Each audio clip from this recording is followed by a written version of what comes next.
Hey there, welcome to God Speaks Today. My name is Andy Croft and I lead a church called Soul Survivor in Watford. And today we want to talk about approval. I want to look at what the Bible has to say about how God approves of us. And I don't know if you ever make a trip to kind of Asda or Sainsbury's or one of the big supermarkets, but when we go there, one of the things that we have is we get to check out and we have the option. Do we go to a checkout with a person or do we go to a checkout where it's just a machine? And I always go to the checkout where it's just a machine because my ideal shopping scenario is one where there is the minimum of human interaction and it happens as quickly as possible. But whenever I find myself scanning the items, inevitably what happens is at some point I scan something that has a security tag or an age restriction or something like that, and the machine shuts down and this flashing red light comes up above it and the screen appears with the words approval needed. And so at that point, I have to look around for someone who can come and swipe their little card and give me approval. And if eventually they do it, I carry on shopping. Sooner or later, the same thing happens. I have to start all over again. And for lots of us, we can find, or at least I've been discovering in my own life recently, that those two words, approval needed, are actually written deep inside me. They're written somewhere in the fabric of my soul. And I have begun in the last few months to discover I don't think I'm the only one who's got those words written inside as well. I think it's part of being a human being. And one of the places we see it most is in kids. You know, if you've ever been to a place where children have been neglected or they haven't received the kind of the love and the affirmation that we all desire, it's staggering how they'll look to get it from almost anybody. So if you go to an orphanage in a country that's really struggling, the children there often fight for the privilege of holding your hand or sitting in your lap. My own little boy Josiah's like this in a different way. Whenever we have people around for dinner, he's only 1.5 and he sits in this little high chair. And whenever we have people over for dinner, we're talking to them, and after a while he realizes that all the attention isn't on him. So he's come up with various strategies for how to get our attention, his little ways of saying, notice me. And his current favorite one is he starts to play hide and seek the moment he feels like we're not looking at him. But his way of hiding is just by going like this. His hide and seek currently works on the premise that if he can't see us, then we can't see him. So he goes like this, and sooner or later we all start going, where's Josiah gone? Where are you, Josiah? And he giggles until finally he feels like he's got our attention, and then he goes, here I am. And we're all like, there you are. But it's for him, it's a way of getting affirmation or approval or attention or love. And as we get older, our strategies for how to get it do become more sophisticated. We get less innocent. But those words, approval needed, are as just a part of our system as I think they've always been. And so I want us to imagine for a minute, I've just got a simple little illustration to make this point, that this stone, imagine we're all carrying around a stone in this hand, and on this stone is written, approval needed. That's something every human being holds. We crave, we desire, we need affirmation and love. And there's a psychologist, researcher called Brenna Brown, and she writes this: a deep sense of love and belonging is an irreducible need of all women, men, and children. We are biologically, cognitively, physically, and spiritually wired to love, to be loved, and to belong. When those needs are not met, we don't function as we were meant to. We break, we fall apart, we numb, we ache, we hurt others, we get sick. There are certainly other causes of illness, numbing and hurt, but the absence of love and belonging will always lead to suffering. We all have this craving and this desire, and the first thing to say about the approval needed, words that are in our heart or the stone that we hold, is it's not a sin. It's not a bad thing. It's no more wrong than it is to have a thirst for a drink of water. It's just how we've been created. And many of us, certainly for me, I think we just don't realize that they're there. these words. And so we live much of our lives without really recognizing some of the drivers that we have deep inside. And this, for me, I began to realize this just recently when I was getting ready for a talk at church, and I had quite a few days to prepare for the talk, more than I normally have, and I was unbelievably stressed about it. And I just couldn't figure out, why am I so stressed when I have so much time? I've been away for a while as well, so I was rested. And I decided just to ask God about it. So I sat there and I prayed and I said, Lord, why am I stressing so much about this talk? What's going on? Why am I so fearful all of a sudden? And I felt like he reminded me of something that had happened a couple of years ago. And it took place at the Soul Survivor Festival. And at the festival, myself, a guy called Mike Pilavacci, who I work with, a great friend of mine, and also Ali Martin, who's another great friend of mine, we all three of us do quite a bit of the speaking. And at the festival one year, I think Ali had spoken that morning, and I was just walking around chatting to people, and I ended up talking to this lady who came up to me and she said, Andy, Mike is an amazing communicator, isn't he? And I sort of nodded along, yes, sure he is. And then she said, and Ali's talk this morning, that was phenomenal, wasn't it? And I said, yeah, she's amazing. And then this lady said to me, but you, Andy, whenever you speak, I don't understand because everybody gets their mobile phones out. That's literally what she said. And so I just start dying inside when she said this to me. And the Lord brought that to my mind. And he was just saying to me, Andy, one of the reasons why you're so stressed about Sunday and that talk is because you need everybody's approval. You're looking for your church to give you affirmation, to give you approval. And that's when that's when that image of the checkout, approval needed, came up in my mind. And I've begun to realize that in a far greater way than I'd known up until recently, that driver to get approval out of other people has been motivating a lot of what I do. And think about it like this. Imagine like a piñata, you know, one of those kind of paper mache things, that, like a donkey or something like that, and it's full of sweets. And the game is you come along with your stick and you smack the piñata and you're trying to get it to break open and for the sweets to come out. Imagine the sweets are approval. I'm coming along and I'm trying to get approval out, and we all have our stick. We all have our way of trying to break open the approval of other people. And your stick probably is a bit different from mine, but if I was to write anything on my stick, I would write the word success. Because what I've been doing for loads of my life, without even realizing, is coming along with my stick of success and thinking, if I am successful, if I do well at things, so for example, if I give a good talk, then people will love me, then people will approve of me. And so if you were to take a look at kind of like a cinema in a film fast forward of my life, you might think that what I desire and what I seek is success, because I've been very driven and I've tried to work hard and I've tried to do well at things. And so you might think that's what I'm after. But actually, success is just what I'm using. It's just the stick in my hand in order to get approval. And as we look at the world, different ones of us have different ways that we think we're going to get approval. So for some of us, wealth is what we pursue. You know, we look at the world and we see the way it often admires people who are incredibly wealthy. You know, the programs are on TV about their massive houses or their fast cars or their yachts that they have. And so we think not just we want to be rich so we can live in a big house, although of course that would be nice, but we want to be rich because then people will admire us, then we'll get their approval.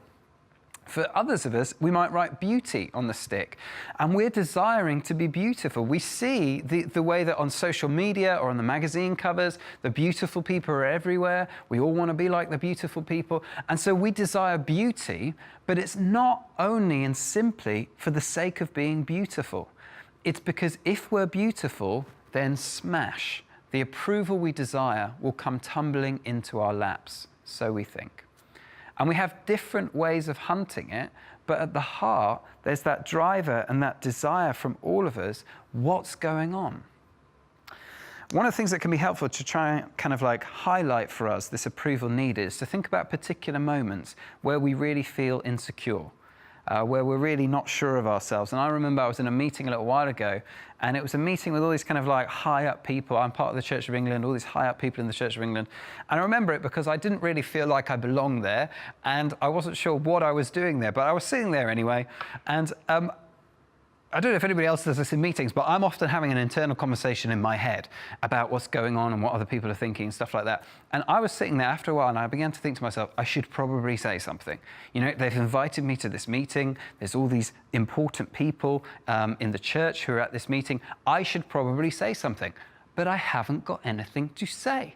So I'm just like, maybe I should just say anything. I've been here for ages now, and I should just try something, because they're probably all thinking, what the heck is this guy doing here? He hasn't even spoken. So after a little while, what I did is I just said something. Like, I can't remember what it was, but something just came out of I just blurted something out. I said something. And then after that, I wasn't feeling relieved that I'd said something. I was thinking, why the heck did I say that? Of all the things I could have said, why that one? Now they're not thinking, is this guy stupid? They're thinking, this guy is definitely stupid.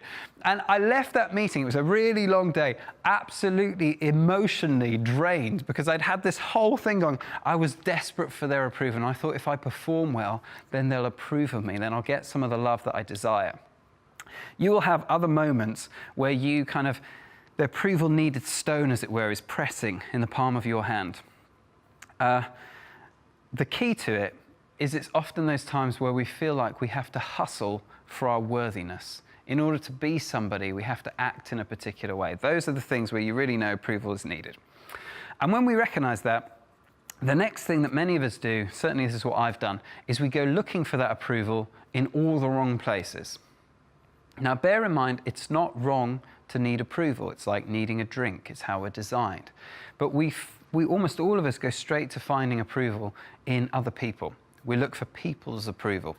And there's a number of passages in the Bible that address this. One is in Jeremiah chapter 2, verse 13, where the Lord says, "My people have committed two sins. They have forsaken me, the spring of living water, and have dug their own cisterns, broken cisterns that cannot hold water." So you've forsaken me, God, and then you've gone somewhere else, and you've gone looking for this thing that you could have had in me in some other broken place.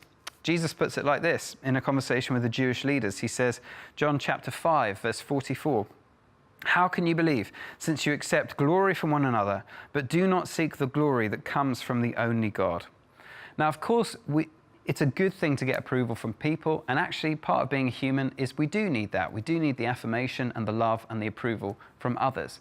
But that cannot be our bedrock. That cannot be what we're building our sense of self-worth upon.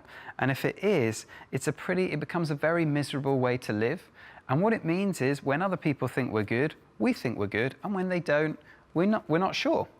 And the reality is people's opinions are fickle and they go up and down. And so our self-worth can go up and down depending on whether we're getting what we want.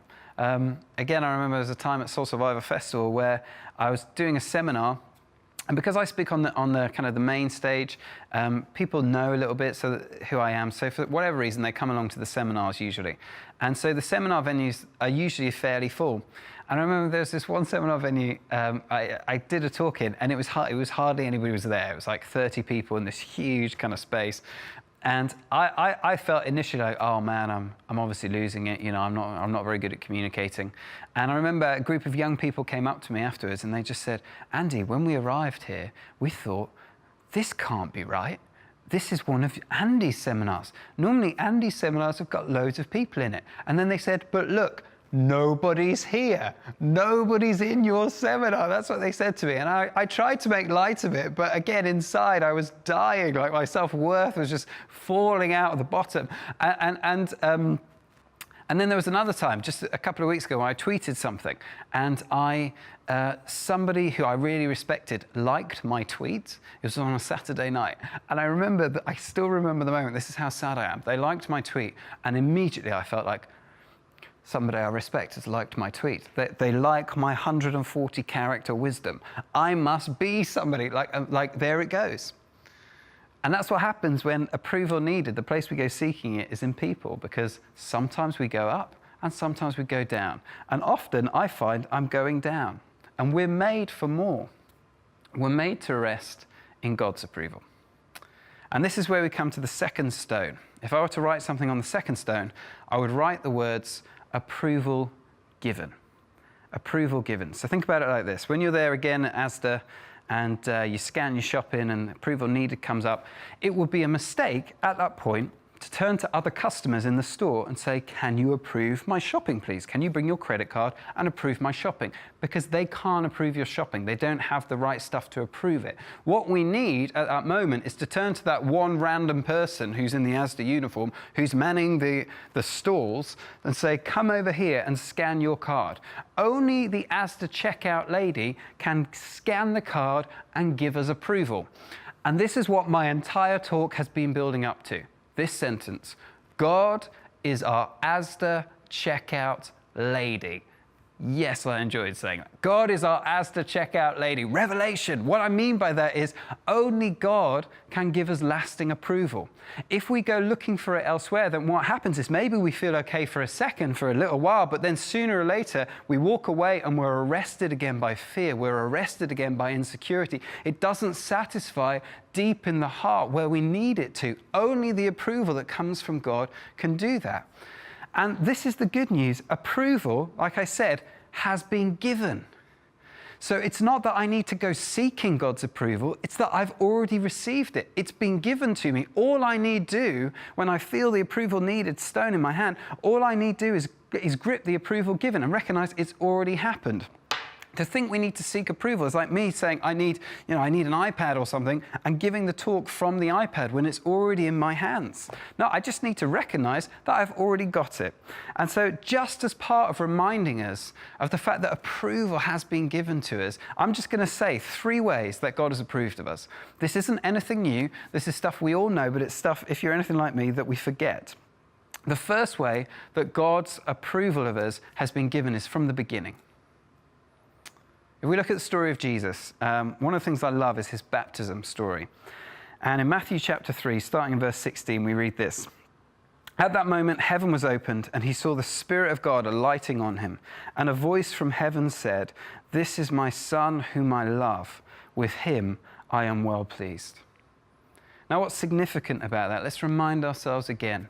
At this point, this is the beginning of Jesus' ministry. So he hasn't done anything, as far as we're aware. He hasn't done a miracle. He hasn't healed anybody. He hasn't walked on water. He hasn't given a talk. He hasn't converted anybody. He hasn't done anything. He's been a carpenter, a builder up until this stage. And at that point, before he's achieved anything at all, the Father speaks, "You're my Son. I love you." That's how it works at our baptism too. Or have we forgotten that? When we came to know him, was it because we were good? Was it because we were sorted? Or was it because of his mercy? Was it because of his grace? It begins for us with the approval that Jesus began his life with. And another way of saying it is we've been born into God's family, and it started with grace, and we live on in grace. It never changes from that initial beginning. Think about it another way. If we don't just go back to when we came to know God for the first time, but think about the beginning of all things. Before the stars were made, before the world was spun into motion, into orbit, we hear it says in Ephesians chapter 1 that he predestined us, that he chose us before I could do anything. Before anybody even existed, he'd already set his heart on me. He'd already designed me. He goes on to say he's there in the womb. He forms us. God doesn't make mistakes. God doesn't have accidents when it comes to people. He approved of us from the very beginning. The second way that approval has already been given is the consistency of God's approval. It's worth thinking about that. So it says in Malachi chapter 3, verse 6, "I am the Lord, and I do not change." He's not fickle. He doesn't change his mind from one day to another, and it certainly doesn't depend on our abilities or our performance or our parenting skills or how much money we have or whether we're having a good hair day or a bad hair day. It doesn't change. It doesn't go up and down. There's this unbelievably incredible consistency to God. And one of the ways we often go wrong with him, this is what I do with him, is I think he's like me, or I think he's like my friends or something like that. So I compare him and I think, well, God must value people the way I value people. And God must judge people the way I judge people. Sometimes if people are doing well, I think they're great. And if they're not, I'm not so sure. God isn't like us in that respect. In Isaiah 55, God says, "As high as the heavens are above the earth, so high are my ways above your ways and my thoughts above your thoughts." There's a massive difference between me and you. I mean, even just taking that image is incredibly powerful. Think about the heavens, think about the stars. If we were to fly on Concorde to the nearest star to us after the sun, I read the other day it would take us 2 million years to get there. That's one star. There's more stars, astronomers have figured out, there are more stars in the universe than there are grains of sand on the earth. So think about all the deserts, all the beaches, all the kind of ocean floors. There's more stars in the universe than grains of sand, and they're a long way away from each other. How high is the ceiling of heaven? As high as the heavens are above the earth, so high are my ways above your ways, and my thoughts above your thoughts. We're so different, says God, and one of the ways we're different is in his consistency. I can go to him any time of any day and receive his love, his affirmation, his approval. Now, that's not to say that God approves of everything I do, because of course he doesn't, and there are times where he'll say, Andy, live like this, I'm not sure, don't do that, Andy. But what we really want is not approval. This is really at the heart of human beings. What we actually really crave is not approval for the things that we do, although sometimes we like people to praise us for them. It's approval over who we are. And no matter what I'm doing, whether I'm living a good week for him or I'm really struggling that week, approval over who I am is what he always gives. His song over me is love. It was love from the beginning. It was love from before the beginning. And he hasn't changed his tune any day that I've lived ever since. He approved of me from the beginning. His approval is given consistently to us every single day. And the final thing when it comes to reflecting on the approval given, Stone, the way that God approves of us, is it comes down to God's estimation of our worth. Now, I read the other day in the news that one of the art museums in Paris had just flooded. And so they'd moved all of the masterpieces from the basement to kind of the top floor just to protect them. Imagine that you and I took a trip to this museum in Paris, and for some reason they let us in and we're wandering around. And you know me, and so you know that I don't even have a GCSE in art. You also know that I've never paid more than £20 for a piece of art. And you know, I know absolutely nothing about art. And we're there, the two of us, and then someone else who we also know is a world-renowned art expert. And what this guy does is he values art for a living, and he travels all over the world, and he's just incredibly experienced at this. And the three of us walk around the museum, and we look at various masterpieces. And me and the guy who's the art expert begin to try and guess how much we think they're worth. And so you turn to me and say, Andy, how much do you think this statue is worth? And I know it's in a museum, so it's got to be worth a little bit. So I say, I think this statue is worth £20,000 to you. And then you turn to the art expert and you say, hey, art expert man, how much do you think this statue is worth? And he says, well, I'm afraid I disagree with Andy. This statue is in fact worth £5 million. Who are we going to trust? When it comes to valuing art, are you going to trust me, who doesn't have a clue, or are you going to trust our expert man who knows exactly what he's doing? Now, I'd like to think, because we were friends, you would go with me, but you're not that stupid. You would go with the guy that knows what he's talking about. Every morning we wake up and we look in a mirror, and we look at a piece of art, and we place a value on who we see. Sometimes the value's high, oftentimes not so much. Standing next to us, imagine that there is an expert in the human race. He knows every person who's ever lived. How many do we know? 500 maybe, most? He knows all 7.4 billion of us right now. He knows everyone who's ever lived in the past. He'll know everyone who ever lives. And he places a value on the piece of art that he's looking at as well. Our value often isn't very high. Do you know what his value is? The value that God places on me and on you. His only son, his only child, his very heart, his very self, the best that he has. He says, that's how much you're worth to me. That's a staggering thing to just remind ourselves of again, to allow, to sink into our hearts, to receive that. That's how much he thinks I'm worth, everything to him.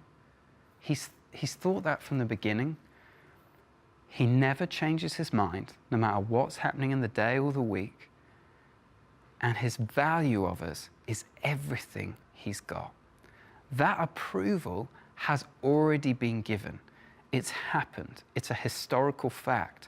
2,000 years ago, when Jesus died on the cross, that was when God set his seal upon our hearts.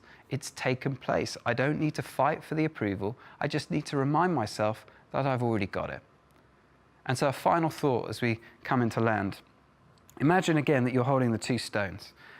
There'll be times when approval is needed. You know, this isn't going to be something that we solve in an instant. It's a daily habit that we're invited, I think, to grow into. Approval's needed. You hold that in that hand, you feel a moment where it's needed.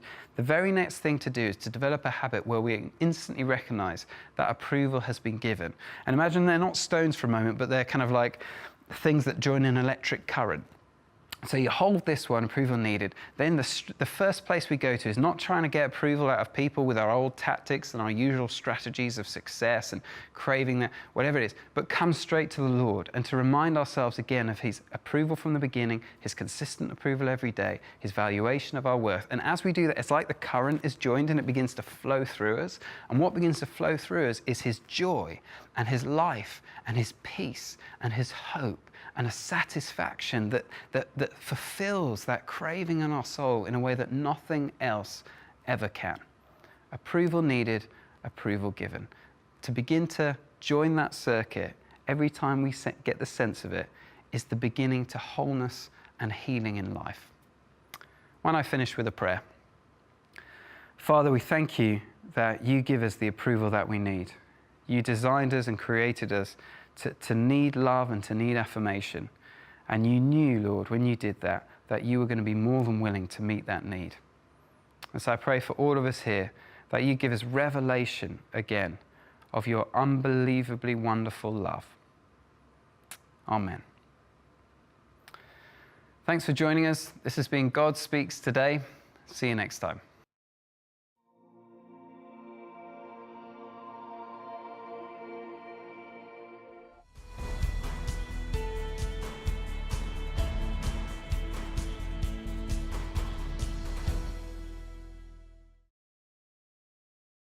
Guys. We just have to do an audio pickup. Oh, yeah? And can you say the line? Yeah. It's not a bad thing. It's not a bad thing. Yeah. If you could just say that 6 or 7 times. Yeah, sure. It's not a bad thing. It's not a bad thing. It's not a bad thing. It's not a bad thing. It's not a bad thing. It's not a bad thing. It's not a bad thing. A bit slower. It's not a bad thing. It's not a bad thing. It's not a bad thing. It's not a bad thing. It's not a bad thing. And if you could emphasize the word not. It's not a bad thing. It's not a bad thing. It's not a bad thing. It's not. Go for the word not. It's not a bad thing. It's not a bad thing. It's not a bad thing. Great, that's it. Thank you. This is hilarious. Well, it's not a bad thing.